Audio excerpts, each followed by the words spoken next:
ठटे भरसा बासर कब्जा Gir land mafia पारां कोहिस्तान वासियुनि जी ज़मीनुनि ते कब्ज़नि में ठापुर नाहे अची सघी।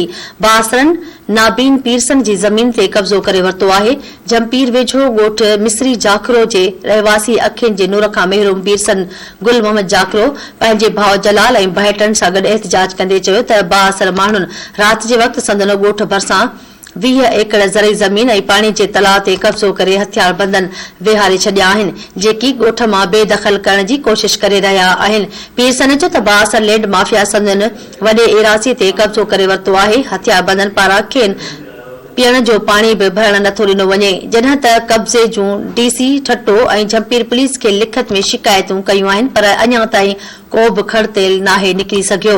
मुतासिरनि chief justice Sindh high court वॾे वज़ीर सैयद मुराद अली शाह ऐं ॿियनि लाॻापियल इदारनि खां मुतालबो कयो आहे त बासरनि पारां पाणी जे तलाउ ऐं ज़मीन ते कयल कब्ज़ो ख़तम कराए तहफ़ुज़ फ़राहम कयो वञे।